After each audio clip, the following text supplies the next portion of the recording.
ജോർദാനിലെ ചെങ്കടൽ തുറമുഖ നഗരമായ അക്കാബയിൽ 4-ാം നൂറ്റാണ്ടിന്റെ ആരംഭത്തിൽ നിർമ്മിച്ച ദേവാലയങ്ങളിലൊന്ന് വിശ്വാസികൾക്കായി തുറന്നു. ലോകത്തിലെ ഏറ്റവും പഴക്കം ചെന്ന ക്രിസ്ത്യൻ ആരാധനാലയങ്ങളിലൊന്നായി ഇത് കണക്കാക്കപ്പെടുന്നുണ്ട്. റോമൻ സാമ്രാജ്യത്തിൽ ക്രിസ്തുമതത്തിന് ഔദ്യോഗിക അംഗീകാരം ലഭിക്കുന്നതിന് മുൻപ് നിർമ്മിക്കപ്പെട്ടതാണ് ഈ ദേവാലയം. ജോർദാനിലെ ചെങ്കടൽ തുറമുഖമായ അക്കാബയിൽ 4-ാം നൂറ്റാണ്ടിൻ തുടക്കത്തിൽ നിർമ്മിക്കപ്പെട്ട ഒരു ദേവാലയത്തിന്റെ പ്രമുഖ പുരാവസ്തു സ്ഥലമുണ്ട്.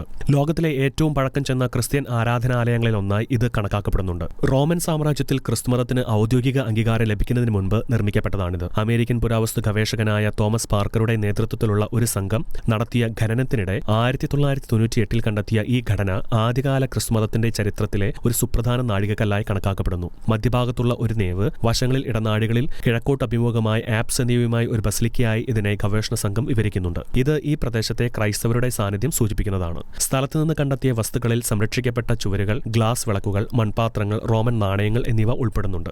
ഇത് കെട്ടിടത്തിന്റെ കാലാവധി ഏകദേശം AD 293-നും 303-നും ഇടയിലാണെന്ന് നിർണ്ണയിക്കുവാൻ സാധിച്ചു. സമീപത്ത് പുരാവസ്തു ഗവേഷകർ ഒരേ സമൂഹവുമായി ബന്ധപ്പെട്ടിരുന്നുവെന്ന് വിശ്വസിക്കപ്പെടുന്ന ഒരു സെമിത്തേരിയും കണ്ടെത്തി. ചെറിയ ലോഹ കഷ്ണങ്ങൾ വെങ്കലക്കുരിശിന്റെ ഭാഗങ്ങളായി വ്യാഖ്യാനിക്കപ്പെടുന്നുണ്ട്. ഈ സ്ഥലം ഇപ്പോൾ ഔദ്യോഗികമായി പൊതുജനങ്ങൾക്ക് വീണ്ടും തുറന്നുകൊടുത്തു. ഇതോടെ ജോർദാനി അധികാരികൾ ഇതിനെ ഒരു സാംസ്കാരിക നാഴികക്കല്ലായും രാജ്യത്തിന്റെ ദീർഘകാല മത ബഹുസ്വരതയുടെ പ്രതീകമായും അവതരിപ്പിക്കുന്നുണ്ട്. ഇന്റർനാഷണൽ ഡെസ്ക്, ഷെക്കേന ന്യൂസ്.